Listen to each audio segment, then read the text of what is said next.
Living during the 1970s was a terrible experience. The stock market was in utter disarray. Within 20 months, it had decreased by half. The rate of unemployment was soaring. In addition, prices were increasing at previously unheard-of rates. Worst of all, each of these problems persisted for a full 10 years. Welcome to our channel, Finance Experts. Because human behavior never changes, everybody is aware that history replicates itself. Burry has done a lot of research on the 1970s and is certain that some key trends from that era will repeat again. As we all know, inflation has started to slow down, coming in at 6.5% year-over-year in its most recent month. And as a result, everyone believes that when we approach a recession, inflation will start to decline. Let's make it more simple. Picture the financial system as a glass of water. The current state of the economy is represented as the water levels in the middle. When the water level in the glass is close to the top, there is thought to be active economic activity. Additionally, a recession or depression could happen when the water level in the glass is at its lowest. The water in the glass should preferably be visible from the middle to the top. The widespread outbreak caused the water levels to reach the bottom of the glass. The Fed is now pumping water out of the glass to make up for this disaster, resulting in the water level reaching the bottom of the water glass. Theoretically, this makes great sense.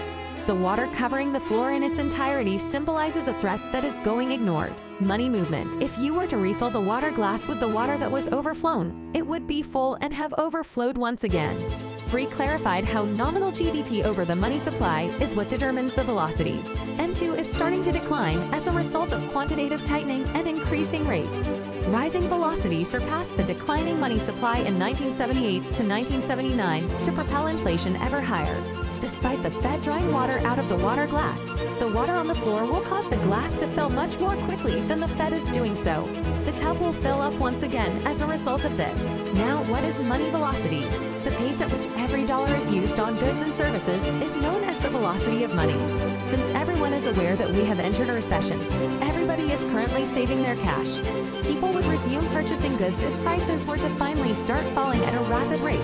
The increased frequency of dollar transactions would increase the velocity of money. In that case, a scary situation is present. Prices could begin accelerating once again if prices drop and money velocity increased.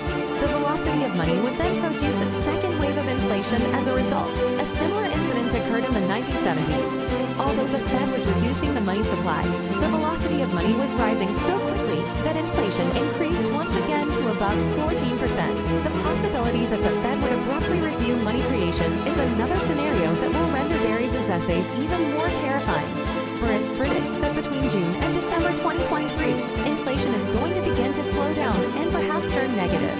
The Federal Reserve's raising interest rates will be to blame for this. The problem lies in the fact that until at least 2024, the velocity of money isn't going to begin to grow. Therefore, the Fed and the fiscal government are scheduled to resume money printing when the velocity of money increases. Similar to what happened in the late 1970s, this will signal the beginning of the subsequent inflationary rise. Although Burry's described how the inflation peak occurred, it is not the cycle's final high point. By any measure, the CPI in the US is set to decline and may even turn negative in 2023. A similar incident occurred in the 1970s and 1980s and is certain to take place once again. Some investors might believe that the Fed isn't so stupid and is acting in all of our interests.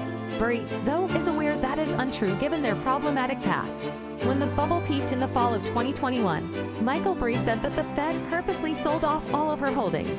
Never forget the fall of 2021 when Fed governors made the prescient Nostradamus decision that it was unlawful for them to keep on to trade in stocks themselves. While there are certainly many similarities between this present state of affairs and the 1970s dot-com bubble, yet are also numerous differences. The surprising amount of parallels between the dot-com bubble and the present. We had a large number of IPOs in 2021, much like the dot-com bubble. Similarly to internet stocks that had no foundations, we too had bubble cryptocurrency currencies that had no purpose other than to make money. Finally, during the dot-com bubble, there were a lot of frauds committed in schemes similar to those of Enron, WorldCom, and numerous other companies. One of the biggest accounting scams from the dot-com boom is WorldCom. In the summer of 2002, the controversy became public knowledge. A lot of investors wanted to buy WorldCom's dip before the business was made public. You know, companies like WorldCom are still alive today. They've simply not yet been made public. In light of everything mentioned, Burry believes that the crash has not yet ended. Before the market fell much further in late 2001, a circle appeared on the graph. This suggests that Burry anticipates a further market decline of 25 to 35%. Burry is not currently shorting the market.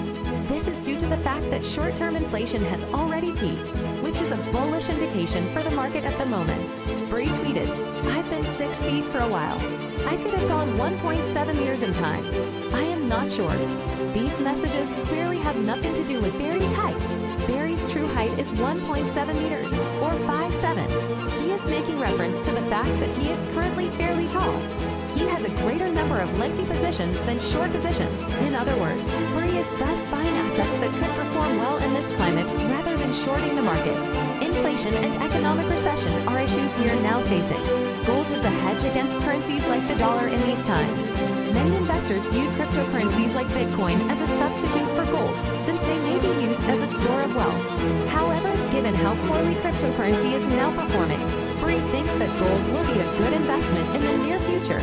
He described how he had long believed that the moment for gold will come when cryptocurrency controversies start to spread like a disease. The majority of Hong Kong residents have doubts about the stock market, since they consider it to be a dangerous investment. Hong Kong residents are therefore more inclined to invest in alternative assets like bonds or real estate than the stock market. As a result, as compared to the U.S. market, the Hong Kong stock market is grossly undervalued. COVID limitations have a significant impact on the Hong Kong economy. But things are changing today. According to a Bloomberg study, experts now expect Hong Kong's economy to strengthen by 3.3% instead of the 2.7% predicted earlier. The Hong Kong market for stocks, or the Hang Seng, are both down significantly as this is taking place. Hong Kong is currently trading at a 7 PE ratio as opposed to a 20 times price-to-earnings ratio in 1997. The market is severely undervalued, as seen by the Hang Seng's evaluation ratios trading at such cheap prices. However, many of you could have reservations about the Hong Kong market, thereby rendering the U.S. market a possibility. Burry has been acquiring U.S. stocks with significant cash flow yields along with Hong Kong equities. The cash flow yield of a corporation is determined by dividing free cash flow by equity value. Thus, a firm can either have a cheap value, strong cash flow, or both in order to obtain a high cash flow yield. These kinds of cash cows do quite well after the dot-com disaster. Burry really thinks that there are more opportunities to acquire cash cows now than there were in 2002. He outlined the differences between low-price, low-cash flow enterprises now and in the year 2000. Buying firms with the 4 criteria of high cash flow, cheap valuation, large debt, and a strong moat is essentially what Burrys do. In a post-speculative world, stocks with these traits are expected to do very well. Currently, the Gyo Group accounts for around 37% of Burry's portfolio. Thanks for being to the end of the video. Don't forget to like, share, subscribe, and tell us what you think about this video below in the comment section. Let's meet again with another useful video.